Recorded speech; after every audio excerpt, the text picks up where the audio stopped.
Right, it's your boy Super Galo pano pamzinda wevanhu muri Zimbabwe tine nyaya right now yasvika panews desk. Hey, Botswana, South Africa vaita plan. So muri Zimbabwe, in the diplomatic circles, as we are getting from inside my diplomatic circles here muno muSADC region, pane information yasvika patable pedu yekuti it will surprise you, it will definitely surprise you, and it deserves kumboshewa shared. What Super Galo vataura vari kuita politicking, taura politics sezvadziri muri Zimbabwe, you know, right? So there's a meeting, according to information yasvika padesk pedu. There's a meeting that was done, a diplomatic meeting, a SADC diplomatic meeting. This meeting, first, it's not like this is the first time this kind of meeting is happening. So regaitimbodzoka nemashure tichidzoka pakuya kwakaita Ramaphosa paya because ndokuti munyatsokunzwisisa maconnections acho, munyatsokunzwisisa progression kuti it's not a first time thing. Nyaya yeZimbabwe is on the table on SADC tables inside SADC. Nyaya yeZimbabwe iri kutonetsa is to be specific nyaya yeCAB3, nyaya yeCAB3 chaMnangagwa chiya. So kuya kwakaita Ramaphosa paya information inoti Ramaphosa came to try and talk to President Mnangagwa on a diplomatic level, right? First, mufana kunzwisisa, Zimbabwe is a sovereign country. Kana chinzi Zimbabwe is a sovereign country, zvoreva kuti Zimbabwe ine kuzvitonga kuzere pane rino pasi. Zimbabweans are the only people who are allowed to determine their future. So kana President Mnangagwa chooses to batirira Zimbabweans ese, and then vari padhuze naye vomurega, because you see, it's just about my members ari padhuze naye, manditi vamwe vari kurana ma-institutions akafanana nepolice nemilitary nechichichichi nemasecurity guards ake ose. Vanogona tongosunga munhu kamasecurity guard kubata Mnangagwa votosunga, but vanenge vachimurega because vari kuhoreswa mari inenge yakareba zvokuti vanenge vachinzwa kugutsikana kuti unoona rega mutaro agare pabasa, agare pachigaro ichi, akabva panapa zvoda kuti handisiri security guard ka handichahore animaiza, right?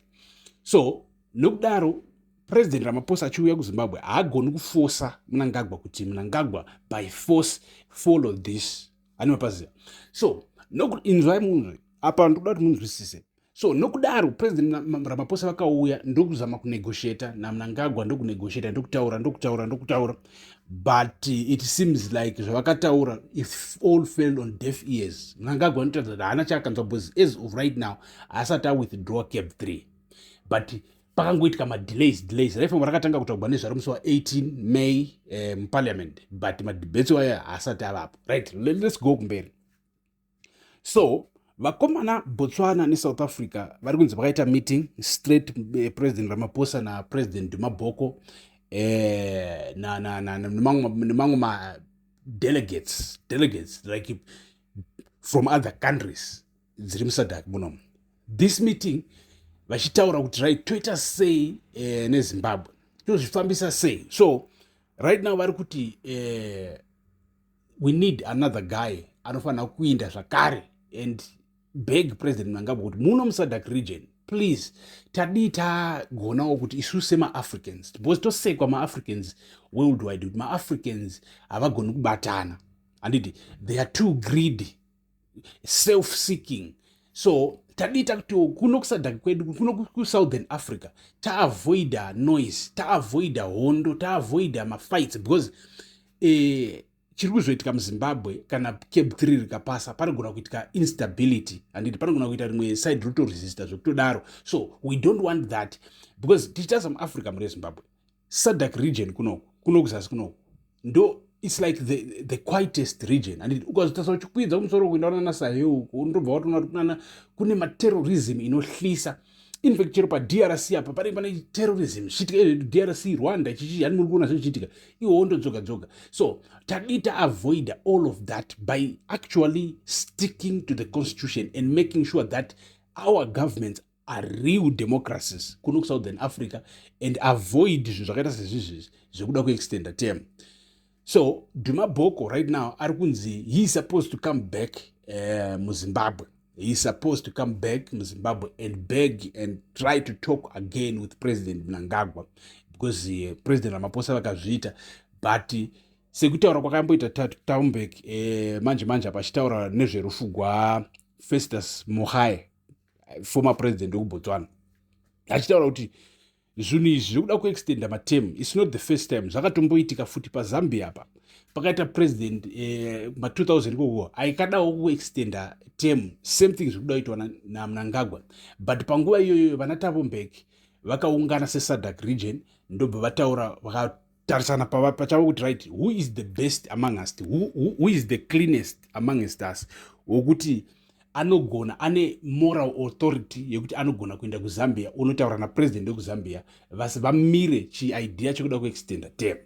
ndobva Mohae wekubotswana was the cleanest amongst them at that time ndobva atoflya ndobva anotaura napresident wekuzambia president wekuzambia ndobva atounderstanda ndobva atomisa chiamendment bill chaaida kupinzira ani mubabata so right now Ramaphosa wakapindira but maybe Mnangagwa akatesa Ramaphosa angachiti iwo takafanana tiri matsotsi teose because kana ukatesa zviri kuita muSouth Africa right now vari kutopusha kuda kuzama kuita impeach Ramaphosa South Africa right now kana ukaitarisa yatova nechihistory chekubvisa mapresident chekuti mapresident haapedzi matema avo ani maisa vanomabvisa akuda kutonopedza obviswa akuda kutonopedza Zuma wakabviswa handiti Thabo Mbeki anabviswa futi Zuma wakabviswa I think Thabo Mbeki mana wakabviswa Thabo Mbeki wakapedza matema zvakanaka I don't remember so tiudze mucomment section but izvezvi zvakuda kubvisa futi Ramaphosa asati apedza term yake so if you look at these things muri Zimbabwe you can see kuti Ramaphosa is not the cleanest guy to convince Mnangagwa but maybe Duma Boko is clean enough kuti auya convince wangu let's just follow the constitution tomira kuita zvinhu zvakadai so muSADC region right tiri ipapapo muri Zimbabwe tiri ipapapo tikuda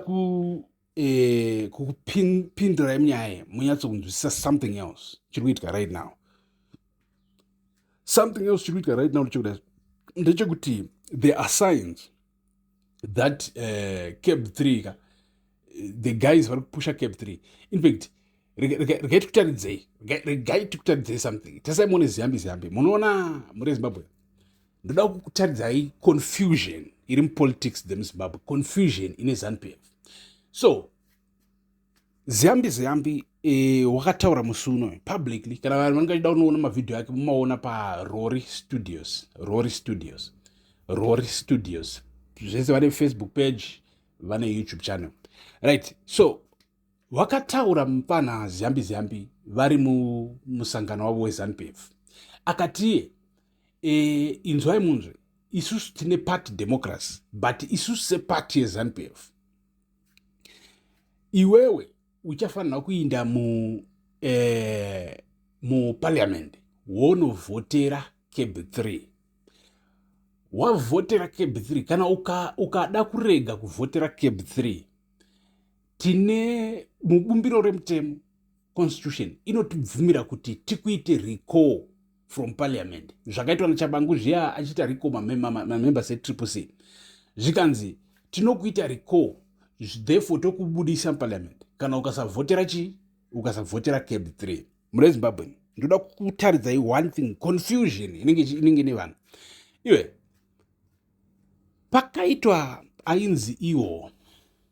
public consultations about the CAB3 MPs akaenda kumaconstituencies avo vakaita sei vachibvunza vanhu kuti munoti chii neCAB3 handidi what was the use of those public consultations kana at the end of the day MP weZANU-PF akanobvunza vanhu kumashonaland akaudzwa kunzi wangu hatisi kuda CAB3 kana at the end of the day achidzoka muparliament adzoka muparliament haasi kuzovhota achifunga zvaaudzwa nevanhu ari kuvhota achihla eparty whip achihla kuitwa recall neZANU-PF and vakati everything is going to be done publicly handi muri kubata zvese zvinhu zvichaitwa publicly urati vachavhota publicly ende kana watopiwa threat yekuti tinokuita recall tokubudisa muparliament as a party what do you think about that Mr. Is that democracy what kind of party do you think ZANU-PF is exactly because ukatongochiwa chimeshinari chavo mashandiro acho unoona kuti amen but tiripo pano pamuzinda it's your boy Super Galo pamuzinda wevanhu stay tuned thank you for watching peace